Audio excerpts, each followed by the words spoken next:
Now it is my pleasure to introduce tonight's chair speaker, Bill H. from Visalia. All right. I'm an alcoholic, my name's Bill. And I'm grateful to be with you here today. This last week, I'd like to just point out, for those of you that may not have noticed, was Holy Week. Also happened to be the anniversary of my 12th year sober. No small coincidence, right? I'm so full of myself. Sometimes. I wanted to. I've had a topic that's been at the front of my mind here recently, and I don't know how this is going to come out or what exactly I'm going to say, but I want to talk about the topic of spiritual experience. To start off, I think it might be useful to talk about some experience with spirits first, right?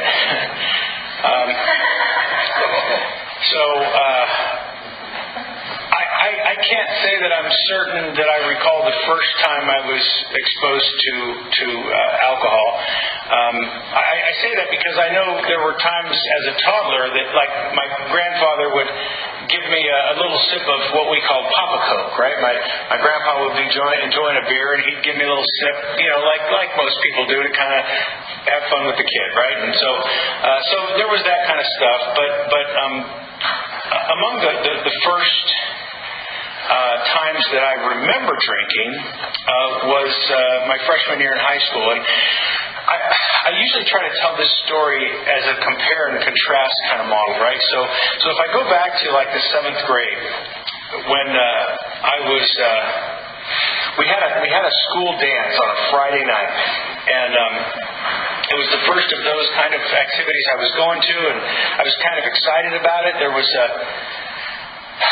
Cindy Rushing, man, I'll never forget her.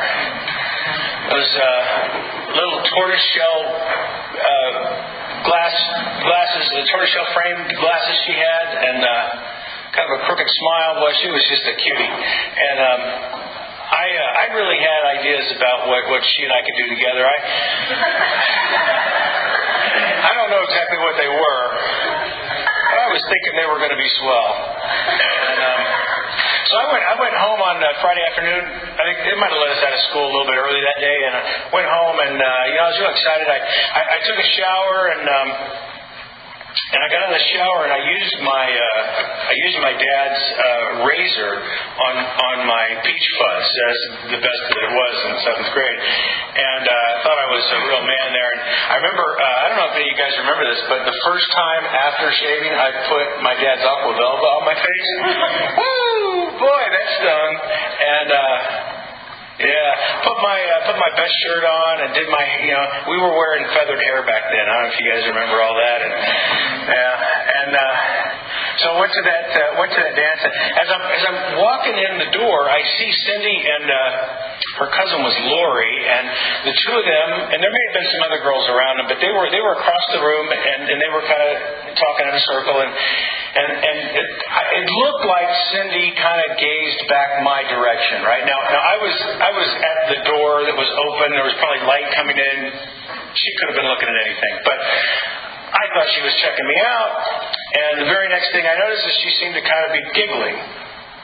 And I thought, oh shit, did I wear the wrong shirt, or is my hair funny, or what's wrong with me, And that's just immediately how I reacted. And I was terrified. I didn't know it at the time, but I was terrified of being rejected. And so what I did that night was I kind of sulked into the room, and I stood with my back against the wall, and I watched a bunch of people have fun.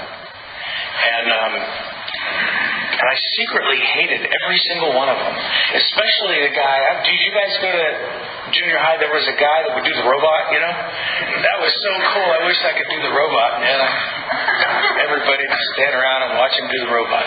Anyway, so I basically just kind of sat back and secretly plotted everyone's death. I mean, not really. I'm exaggerating, but I wasn't happy. And so that was the 7th grade dance. Now let's skip ahead 2 years. I'm a freshman in high school, and my parents got me into swimming early, and so even as a freshman, I wasn't a star by any stretch of the imagination, but I was a good enough swimmer to kind of connect with some of the older kids, right? So there were these two guys that were juniors, and one of them had a car, and so I'd been hanging out with them in swim practice, and so they said, hey, you can go to the dance with us. And when they showed up, I got in the backseat of the car, and there was a 16-ounce can of beer rolling around in the floorboard, and to this day, I can't exactly say why, but the idea occurred to me that maybe I'd fit in. I don't know. I know that I didn't think, wow, this is my favorite tasting beverage. Let me have a little sip of that. That was not my thought. So I asked them if I could have the beer. They said sure. And in the short drive from my house to the memorial building in Tulare, where the dance was being held, I drank that 16-ounce, which was quite a feat for me. At that time, drinking one 16-ounce beer, I'd never done that before. And when we got there, I had a little bit of a tipsy buzz feel on, and we walked in the dance, and I felt like, everyone was there for me. And I asked all kinds of girls to dance. I asked some of the girls that were going with the high school, with the football players. I mean, this borderlines on stupidity, right? But I was having fun, and there was a couple, probably more than a couple. There were some girls there who declined my invitation to dance, and my reaction was entirely different than I expected. My reaction that night was, girl doesn't know what she's missing. Like, go on to the next one. And so I had a great time that night, and I didn't realize it, but many years later I would come to realize that something really tragic happened that night, and it wasn't obvious to me because on that night I didn't get into any arguments or fights. I got home at a reasonable hour with money in my pocket. I didn't spend money I wasn't supposed to. I mean, none of the telltale signs. I wasn't sick, there were none of the telltale signs of a problem related to alcohol were present. And so, like I said, many, many years later, I would realize that something very tragic happened that night. And what happened for me that was so tragic was that I began to believe two lies. And the lies that I began to believe were that I liked me better when I was drinking. I thought I was a better version of me. I felt a little bit taller, a little bit stronger, a little bit smarter. I could dance better, I thought. And I also believed that you liked me better when I'd had a drink. And I didn't want to deprive you of my magnanimous personality under the influence. And I grew up in a fairly restrictive kind of environment. I didn't have, typically restrictive. I didn't have regular access to alcohol. I mean, my dad would drink beer from time to time, but we didn't have a lot of liquor in the house, and I just didn't have access to it. So, I think it's important to say this. I didn't get drunk every day for the rest of my life after that. I just didn't have the opportunity. But when I did have the opportunity to drink, I took it. And as many of you who grew up in this area know, that typically took place out in the country, a keg party going on, right, that kind of thing. And there were a few of those experiences when I would be the guy hanging out in my friend's car, puking my guts out because I drank too much. And there were some of those nights when, we'd have to leave in a hurry because we looked at the wrong girl the wrong way, or we said something to the wrong guy the wrong way, and, rather than get beaten into submission, it was time to leave. I suppose a number of those kinds of things had occurred. But again, not a terribly. I got through a lot of early years of drinking without any real obvious signs of penalty. And later on, I would go to join the Army, and I don't know that people in the service drink any more than anybody else. I know people in the service will tell you that people in the service drink more than everybody else. But I think if you talk to plumbers, they'll tell you that plumbers drink more than everybody else. And if you talk to people, that teach school, they'll say teachers are the biggest drinkers you're ever going to find. I think we all just have our drinkers, right? But certainly there was a fraternity type of environment that did not make it difficult for me to drink on a regular basis in that environment. So I lived in the barracks on base, and we could walk over to the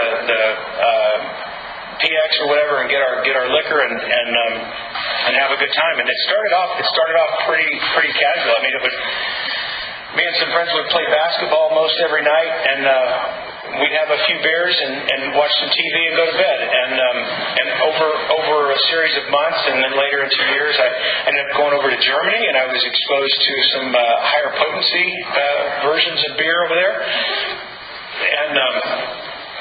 And I really didn't recognize it, but I began to drink more and more. And I also had this notion, I don't know if any of you guys had this notion that if I could drink more than the guy next to me, somehow that made me a better man, or I don't know, something. Somehow that made me better, I thought. And so there was this aspiration to want to be able to drink more and more. And I just wasn't aware that was happening. I remember some of the, I should say it this way. On recollection, on examination of the past, I can now see some signs, some telltale signs that alcohol was becoming a problem, but I didn't see it then. And I imagine there might be a few of you in the room that could relate to this, where you wake up the next morning not entirely certain of the details of what had happened the night before, right?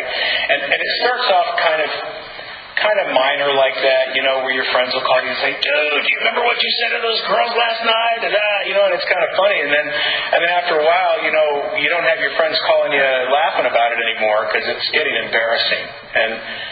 And then you're waking up in places that you don't recognize, and you don't know how you got there, or heaven forbid, some of you may have had this experience, waking up in a morning in a haze.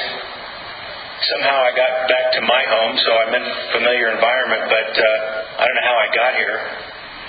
And I literally run outside to my car to make sure there isn't someone impaled into my car, or signs of blood, because I was terribly afraid that I had done something to someone.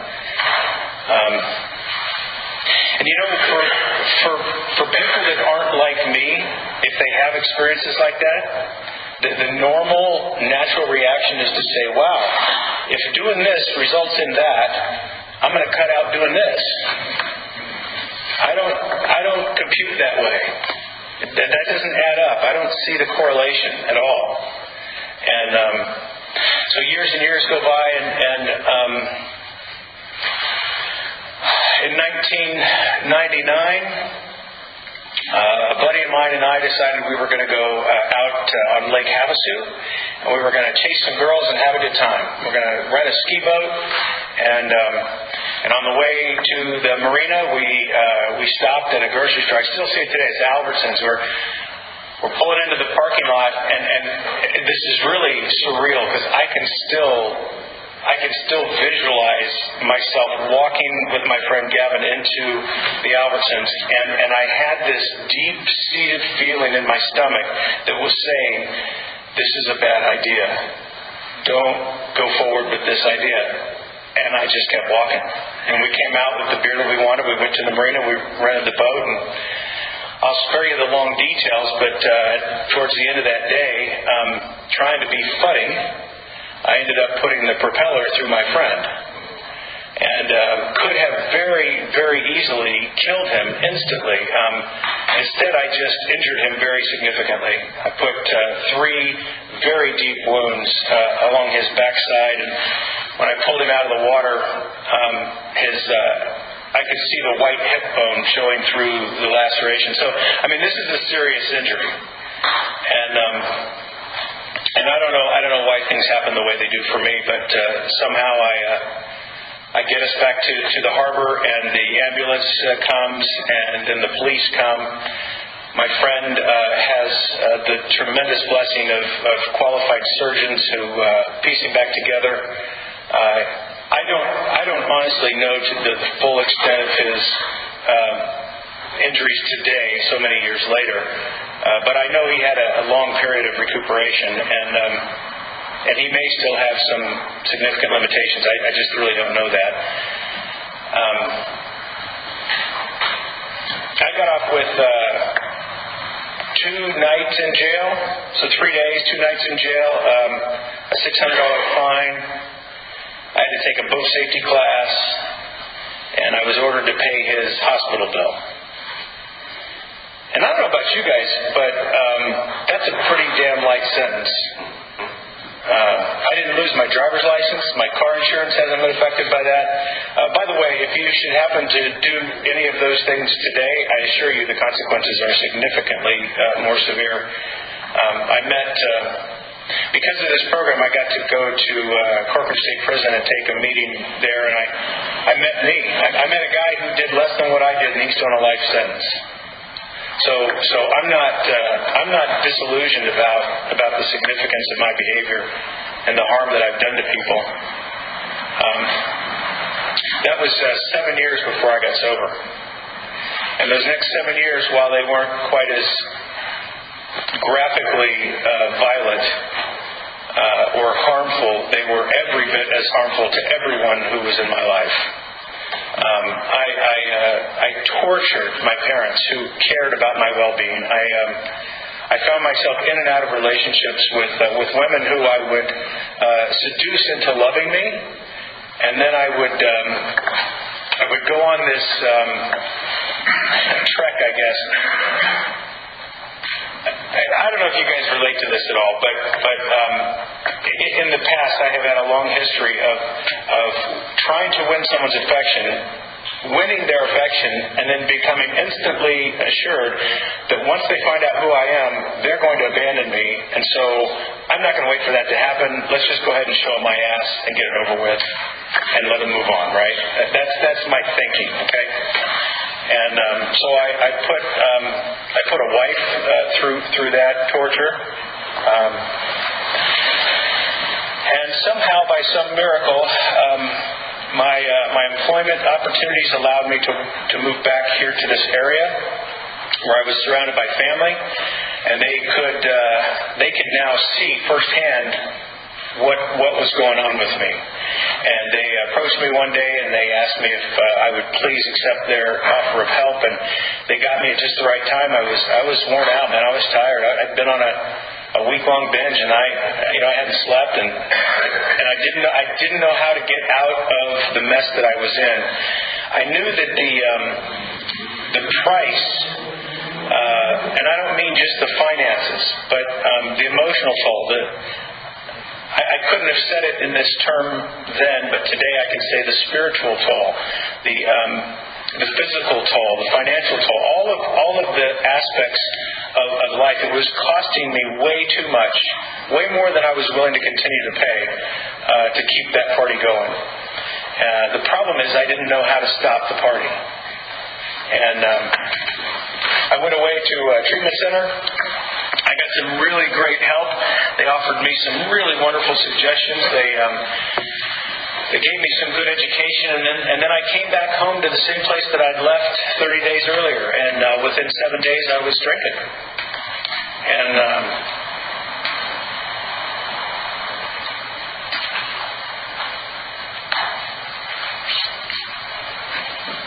I was going to meetings because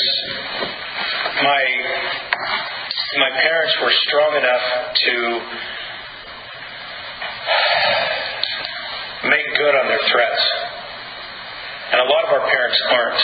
I'm not often strong enough to make good on my promises to people. But my parents were strong enough, and they didn't. I wasn't allowed to come to Christmas and show. The gig was up, man. I couldn't drink around the family anymore. It was over. It was not acceptable. And I really wanted to be part of my family, and And so I would go to meetings as a way to try to get people off my back, and the girlfriend insisted I had to be sober if our relationship was going to continue. And I was convinced that she was my partner for life. We were going to be married, and everything was going to be wonderful. And so I was going to meetings really sort of against my will, and I would hear people talk about how their life was and what happened and how they had changed, and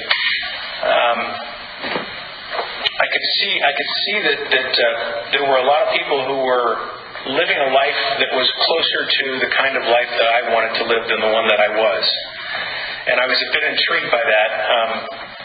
The trouble is, I'd leave the meeting and I'd go home, and on my way home, my mind would trick me, and it would say, things like, "Hey, check it out, man. You're going to stay sober today. We're going to stay sober today. Today we're not going to drink." And then a couple moments later, this other thought would cross my mind that would say, "Man, why are you punishing yourself? You know you're going to get loaded. Let's just go do it." And I'd end up back at the liquor store, man. And I went through that for a period of about 15 months. And at the end of that 15 months, I had managed to keep myself sober for 4.5 months. I managed to keep myself sober for 4.5 months. What I learned through that experience is that whatever it is that it takes to keep me sober, I don't have it. Not by myself. I can't do it. And so when I found myself drinking again, I went to an AA meeting out of habit, not out of virtue. I went because I'd been going for more than 4.5 months, and it didn't occur to me not to go, and I just went. And in front of a bunch of relative strangers, I was crying, telling them that I drank again, man. And I don't know about you guys, but that is not the way I like to start a Monday morning. And I had a guy in the back suggest that maybe I call my sponsor, and believe it or not, at that time I did have I knew he was my sponsor. I don't think he knew that he was my sponsor, but I knew he was my sponsor. And I'm not sure why I took that advice, but I did. I called Paul and I told him that I drank again, and I expected him to tell me what a loser I was and say, "Hit it, man. Quit bugging me." But that's not what he did. He just asked me what I wanted to do about my drinking, and I said, "Man, I'll do anything." And he said, "Well, I gave you an assignment 4.5 months ago. Why don't you start there?" and I did.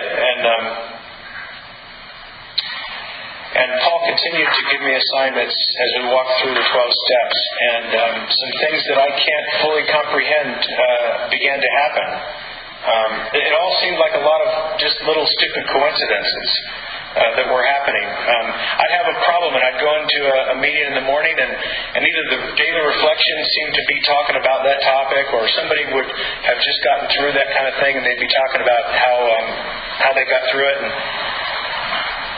And so some of my earliest spiritual experiences were around attending meetings and having these seeming coincidences occur in front of me time and time again. And we were talking, some of us were talking earlier before the meeting started about something that I wanted to just touch on. And before I get into this topic, I want to be sure to tell you that I'm not sitting here today. My intention here is not to tell you what you ought to do. My intention is not to offer career advice.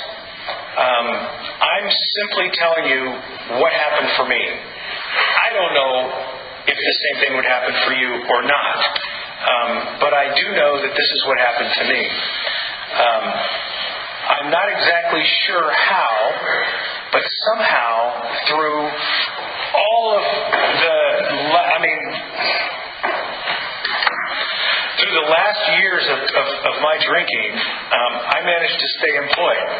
I was practically worthless. Wow. I can't imagine how I maintained that. I don't know how I kept the job. I was a remote worker, so nobody could see what I was doing.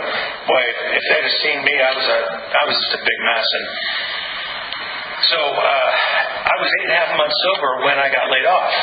And it wasn't about me, believe it or not, this time.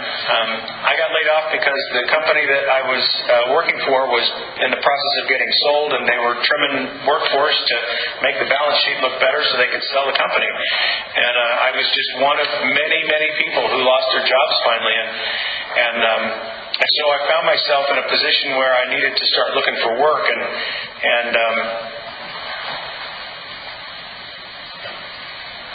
I was asked to do a presentation at for my alma mater high school.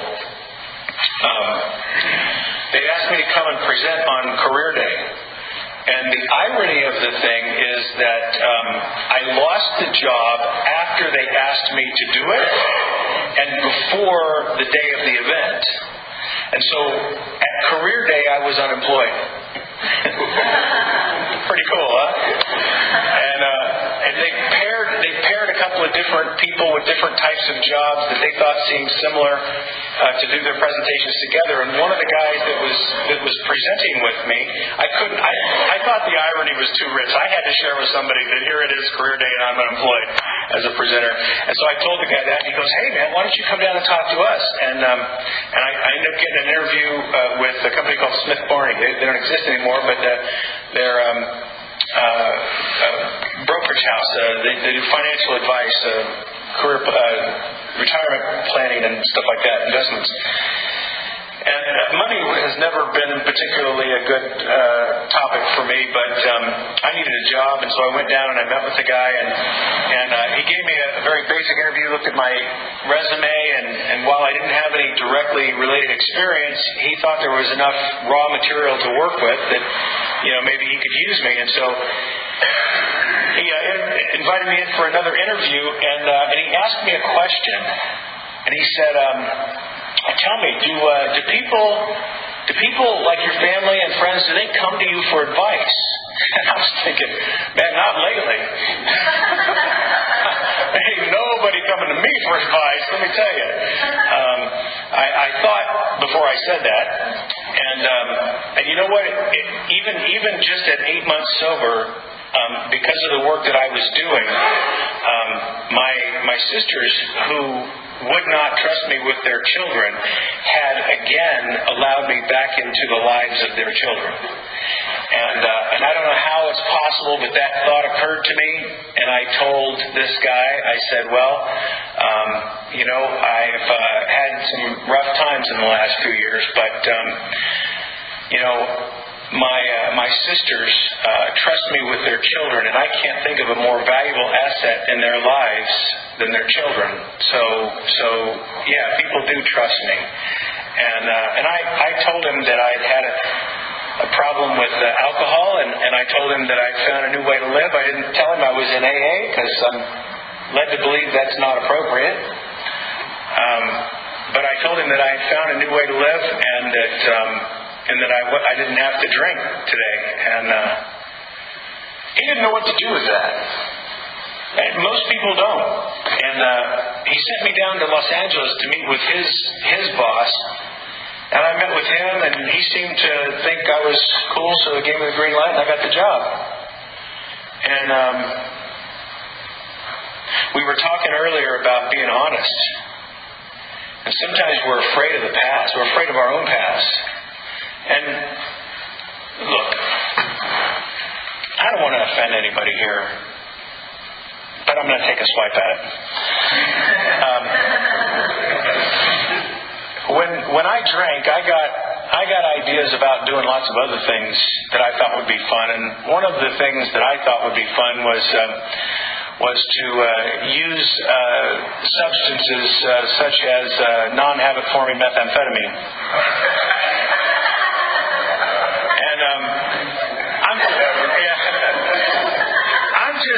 I'm just going to tell you that the brand of honesty that I displayed to this guy was such that I told him I had a problem with drinking. I did not go into how I used other illicit substances because I thought that was maybe just a little too much for the guy. I think substantially I told him the truth, but I didn't have to get graphic about it. And I still feel clean about that. I don't feel like I lied to the guy, right? I told him enough about my character, I believe. And I worked there for a year, and it's funny. Do you guys know what the big problem with self-delusion is? Yeah, the big problem with self-delusion is the guy that has it doesn't know it.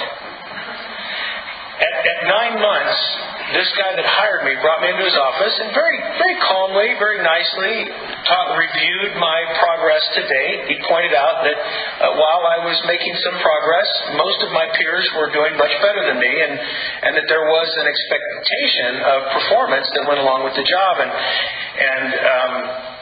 And then at 10 months, we had the same conversation. At 11 months, we had the same conversation. At 12 months, he brought me in, and I shit you not, I thought he was going to give me a promotion. And he fired me. It took me a while to be able to say that. I used to say he laid me off. I used to say we've decided to split ways. No, he fired me. He fired me for performance. And, I suspect maybe some of you may have this same dilemma. Some of us interview really well. We're not qualified for some of the stuff that people let us do, frankly. And I think that was that situation. It hurt me. It hurt me for a while right after that. But today, so many years later, I can say, you know what? I was not a good candidate for that job. 10 days later, I got an opportunity to work for an after-school program. Now, again, I'm thinking the methamphetamine story, probably not a good fit here. And frankly, in the interview process, I got to this point in the conversations with the woman who had started the whole thing. I mean, this was her baby, right? And I knew I wasn't going to be with the kids, but I was in a program that served the kids. And so I was sensitive to the potential conflict there. And I got the notion, I think this chick's going to hire me, man. So I grabbed her and I pulled her outside and I go, hey, I just feel like I need to tell you something. You know what? I've had a drinking problem, and I go to meetings where people who have a drinking problem stay sober together. And I just want to make sure that I don't hide that from you, because this is an important organization for you, and that could be a problem. I don't know. And she hired me. And 5.5 months later, she fired me. For a cause, I'm sure. And then I got the job that I have today. And I was sitting across the table from the guy that hired me, and we were having a conversation. He was asking me about my past, and I'm happy to tell you about me. I don't know what came over me that night, but for some reason I said, so tell me about yourself. I did that. I still don't do that well. I said, do you have a family? Oh, yeah. Daughter, 2 daughters and a wife. Really? Okay, this is going to floor you. Really? 2 daughters. What are their names? Like I care. I don't care. He says, my daughter's names are Hope and Faith. And I didn't tell you about this feeling in my stomach earlier on, but I got the same feeling in my stomach with the Smith-Thorny interview, where I'm thinking, is this the time? Do you come clean right now, or do you continue to run this ruse, right? And so I told him. I told him that I'd had a drinking problem, and by that time it had been a year and 8 months, which is not that long, really. I mean, really. And he told me that he had a gambling problem. And he had just lost over $180,000 gambling online, and he hadn't told anyone yet. He was going to lose his house. That happened. I got to take him to a GA meeting, and I bought him a GA book, and his parents were able to help him out, and he was able to keep his home, and his wife stayed with him. He got involved in church, and also started a GA fellowship at his church, and when we would travel, a lot of times the conferences we go to are in Las Vegas, and And if we weren't going together, he'd say things like, well, hey, while you're in Vegas, don't drink. And I'd go, don't bet on it. And when we traveled to Vegas together, we would go to meetings. We'd go to meetings together. Anytime we traveled together, if we were in Vegas, we went to GA meetings because you can find them pretty easily. And he's gone to a few AA meetings with me as well. And he was my boss for the next 5 or 6 years. And man, he was a great boss. And I have been blessed beyond any measure of appropriateness. I'm way out of time, but there is not a single relationship in my life that I'm aware of that is not resolved, including that with the guy I ran the boat over with the boat. Another day I'll have to tell you how that story rolls out. It's another amazing story. My grandmother, who used to come to meetings because that's the only condition under which she would let me see her, because that's how much she cared about me. She knew I needed to be at these meetings. I got to speak at her funeral, and when we buried her, I got to put my 10-year chip in between her hands. And later on, somebody said to me, if they ever dig her up, they're going to think she was only sober 10 years when she died.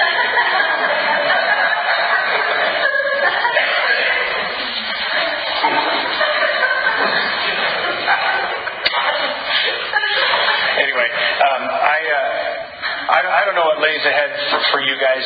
If you find that you have trouble not drinking when you don't want to drink, or if you find that when you do drink that you oftentimes drink more than you intended to, and that seems to be a problem that you can't solve by yourself. If that describes you, I hope that you'll come as I did and find what I found, and I wish you all the blessings and many more than the ones I've received. So thank you for letting me share.